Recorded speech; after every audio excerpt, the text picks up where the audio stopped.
Hai sobat semuanya, selamat datang kembali di channel saya ini. Pada video kali ini, saya akan membahas tentang Titanoboa, ular terbesar yang pernah ada di planet ini. Ada banyak spesies ular yang memiliki ukuran besar di bumi, sebut saja anaconda, piton, dan masih banyak lagi meski setiap spesies memiliki ukuran yang berbeda-beda.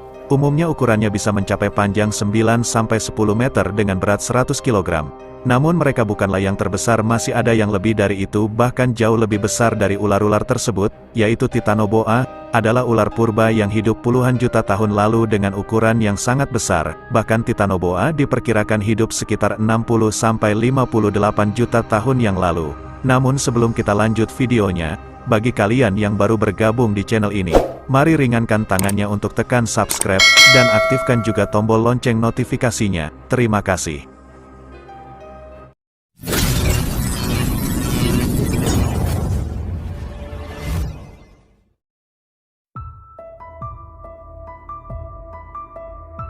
Para ilmuwan yang dipimpin langsung oleh Jonathan Block, ahli paleontologi vertebrata di University of Florida, dan termasuk Carlos Jaramillo, seorang ahli paleontologi di Smithsonian Tropical Research Institute di Panama, mereka membuat terobosan baru pada tahun 2009.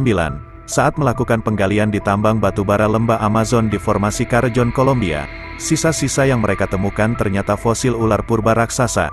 Yang kita kenal adalah Titanoboa carrejonensis, ular terbesar yang pernah ada di bumi ini. Fosil-fosil yang mereka temukan sampai 30 individu, dan termasuk 3 tengkorak lengkap. Diketahui bahwa hewan ini hidup pada zaman Paleosen sekitar 58-60 juta tahun lalu. Pada zaman itu, merupakan zaman setelah sesaat musnahnya semua dinosaurus di muka bumi, akibat hantaman meteor yang sangat dahsyat. Diperkirakan memiliki panjang ular ini sekitar 13 hingga 15 meter, dan setidaknya berat lebih dari 1 ton. Ular terbesar yang masih hidup saat ini adalah anaconda hijau, yang masih banyak hidup di hutan Amazon benua Amerika Selatan. Anaconda panjang bisa mencapai 8 meter, dan berat tubuhnya secara keseluruhan mencapai 300 kg saja. Bahkan ukuran Titanoboa 7 kali lebih besar dibandingkan dengan manusia. Dengan ukuran yang sangatlah besar, Titanoboa sanggup memangsa buaya yang berat sampai 168 kg atau lebih dari itu.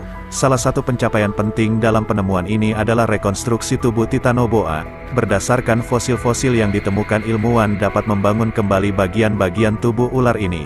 Ahli paleontologi menyebutkan Titanoboa memiliki kulit kecoklatan atau keabu-abuan, yang membuat ular ini mudah berkamuflase seperti ular piton modern. Tapi untuk ukurannya kita tidak perlu menebakkannya, karena ini bukti perbandingan tulang belakang Titanoboa dan tulang belakang anaconda hijau zaman sekarang.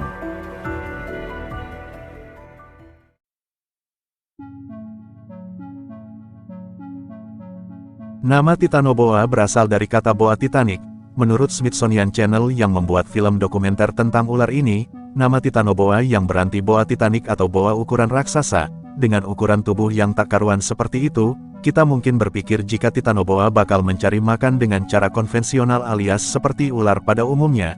Meskipun kesannya seperti itu, tetapi para peneliti meyakini bahwa jika Titanoboa berburu dengan cara yang lain, alih-alih menjerat mangsanya sampai mati, Titanoboa lebih banyak berburu dengan cara menerkam mangsanya. Setelah menerkam, ular raksasa ini akan membuka mulutnya lebar-lebar lalu dengan segera menelan mangsanya secara utuh. Dengan ukuran fisiknya itu, Titanoboa cukup kuat untuk mematahkan seluruh tulang, dan mampu meremukkan hewan seukuran kuda Nil atau ukuran kuda. Namun Titanoboa memiliki kekuatan lilitan yang jauh lebih besar, yaitu sekitar 400 pound per inci persegi PSI, atau setara dengan tekanan darah manusia normal. Bahkan bagi Titanoboa dapat menjadikan buaya makan siangnya. Para ilmuwan percaya bahwa ular raksasa ini kebanyakan memakan ikan. Ikan tersebut kemungkinan besar adalah jenis lungfish atau jenis ikan bertulang, yang disebut Osteoglossomorpha yang sebagian besar sudah punah. Titanoboa juga mungkin memangsa hewan lain yang hidup di zaman Paleosen seperti mamalia primitif. Namun Titanoboa bukanlah predator puncak melainkan pemburu kolosal yang lambat di darat. Tetapi ular ini juga memiliki kemampuan untuk berenang dengan lincah di dalam air, berkat tubuhnya yang panjang dan fleksibel, dan sering bersembunyi dalam air untuk mengejutkan mangsanya. Dengan ukurannya yang besar dan lingkungan alam yang sangat subur, Titanoboa mungkin tidak masalah dengan sumber makanan dan juga tidak memiliki predator lain untuk mengganggunya. Mungkin saja memiliki saingan alaminya sendiri, yaitu kura-kura raksasa atau Carbonemis. Para peneliti yakin jika Titanoboa berbagi tempat dengan kura-kura purba Carbonemis.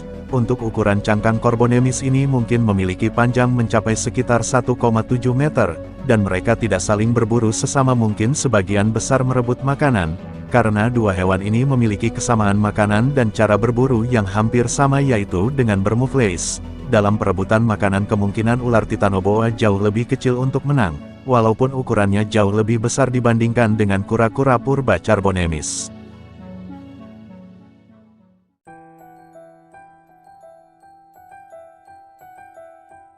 Pertanyaannya adalah, mungkinkah Titanoboa masih hidup hingga saat ini?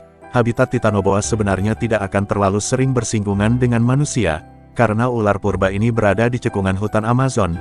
Ini adalah salah satu tempat yang sulit diakses di bumi ini, namun tetap saja jika hewan seukuran raksasa itu masih ada, mungkin kita telah mendapatkan sebuah tanda-tanda keberadaannya, dan kenyataannya adalah kita hanya bisa melihat di museum sisa-sisa fosil yang berusia sampai puluhan tahun. Jika Titanoboa masih bertahan hingga saat ini, ia mungkin dapat ditemukan dengan mudah di daerah hutan tropis negara Ekuador. Misalnya Titanoboa akan menyukai tempat-tempat suhu iklim Kolombia, atau sebelah negara tetangga seperti Venezuela, Brasil, Ekuador, Peru, dan Panama. Akan tetapi apakah Titanoboa ini akan dapat muncul lagi di masa depan? Namun bagi manusia bisa saja Titanoboa ini akan menjadi hewan sangat langka. Mungkin kulitnya akan menjadi sangat berharga bagi pemburu dan orang yang menangkap ular ini pasti akan diangkat menjadi pemburu nasional sejati. Jika ular ini akan hidup kembali di masa depan, mungkin sebagian makanannya adalah babi, tapir, buaya, lumba-lumba sungai, rusa, dan masih banyak lagi hewan-hewan yang akan dimakan olehnya. Tentu sebagian besar akan menjadi masalah bagi hewan-hewan dan akan mengalami kesulitan akibatnya rantai makanan menjadi putus. Mungkin beberapa hewan akan bermigrasi ke daerah yang lebih aman. Untuk reptil mereka adalah hewan berdarah dingin atau poikilotermik, yang tidak bisa mengatur suhu tubuhnya artinya ketika suhu lingkungan tinggi maka suhu tubuhnya akan ikut meningkat.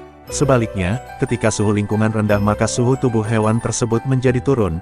Contohnya adalah reptil, ikan, amfibi, serangga, dan hewan invertebrata. Homo hitam atau berdarah panas adalah kemampuan hewan untuk mengatur suhu tubuhnya terhadap lingkungan. Kemampuan ini dapat membuat hewan berkeringat ketika suhu panas dan kedinginan ketika suhu dingin. Namun, hewan-hewan berdarah panas dapat menurunkan suhu tubuhnya ketika suhu lingkungan sedang tinggi. Dan sebaliknya contoh hewan berdarah panas adalah kucing, anjing, ayam, burung, dan hewan mamalia. Itulah sebabnya reptil suka berjemur di sinar matahari.